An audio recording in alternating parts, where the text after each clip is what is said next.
সন্তানকে পড়তে বসানোর সময় একটি দোয়া পড়ে যদি তার মাথায় আপনি ফু দিতে পারেন, আপনার সন্তানের মেধা বাড়বে, ওরা কখনো ভুলে যাবে না ইনশাআল্লাহ তাআলা। চমৎকার একটি দোয়া, যে দোয়াটি হাদিসের মধ্যে নবী সাল্লাল্লাহু আলাইহি ওয়াসাল্লাম একজন সাহাবীর জন্য পড়েছিলেন। এই চমৎকার দোয়া, এই দোয়াটি পড়ার কারণে ওই সাহাবীদের মধ্যে সর্বোচ্চ পর্যায়ের মুফাসসির হয়েছিলেন। সুবহানাল্লাহ, সব থেকে বড় মুফাসসির ছিলেন তিনি। শুধুমাত্র আল্লাহ তাআলার নবী সাল্লাল্লাহু আলাইহি ওয়াসাল্লাম এই একটি দোয়া করেছিলেন।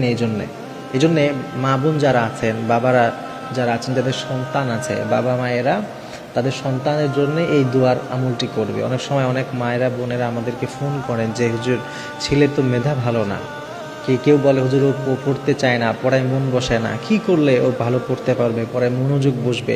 তা আপনি এই দোয়াটি তাকে পড়াবেন। যখন দেখবেন ও পড়তে বসেছে, ওই সময় আপনি একটু গেলেন ওর পাশে, 1 মিনিট বসলেন, একটু ভালো কথা বললেন, একটু পিঠে হাত বুলিয়ে দিলেন, আদর করে দিলেন।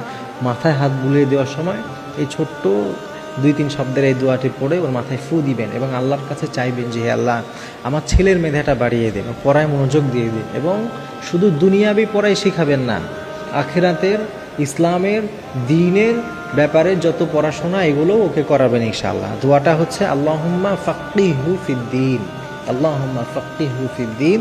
এই দোয়াটি 7 বার পড়ে ওকে ফু দিবেন এবং সব সময় চেষ্টা করবেন ওকে এই দোয়াটি পড়ানোর জন্য। তাহলে ওর মেধা বাড়বে এবং দ্বীনের ব্যাপারে তার হৃদয়ে একটা ঝোঁক তৈরি হবে, একটা মহব্বত তৈরি হবে যে আমাকে একটু দ্বীন শিখতে হবে, একটু কোরআন শিখতে হবে, একটু আল্লাহকে চিনতে হবে, নবীজিকে জানতে হবে, কোরআন হাদিস বুঝতে হবে।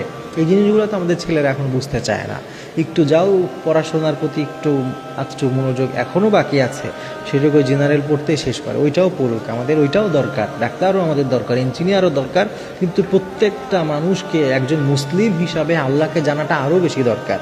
এজন্য আমাদের ছেলেরা যেন দ্বীনের শিক্ষায় শিক্ষিত হতে পারে, জেনারেল শিক্ষায়ও শিক্ষিত হতে পারে, মেধাটা যেন ভালো হতে পারে, পড়ায় যেন মনোযোগ বসে।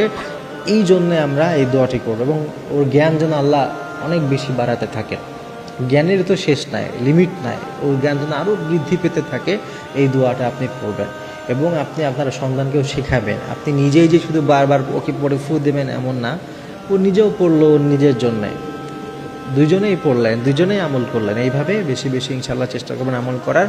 আর একটা দোয়া আছে, রব্বি ইশরাহ লি সাদরি ওয়া ইয়াসসির লি আমরি ওয়াহলুল উকদাতাম মিন লিসানি ইয়াফকাহু কওলি। এইটা যে কোনো পড়া শুরু করার আগে, যখন বই খুলবে, কোনো একটা বই বা কিতাব খুলবে, তার আগ দিয়ে 3 বার দুরূদ শরীফ পড়ে এই দোয়াটা পড়বে। এটা পড়লেও ইনশাআল্লাহ তাআলা পড়ায় মনোযোগ বসে, ব্রেন ভালো হয়, আল্লাহ তাআলা পড়াটার মধ্যে বরকত দান করেন, এটা তার হৃদয়ে গেঁথে যায়।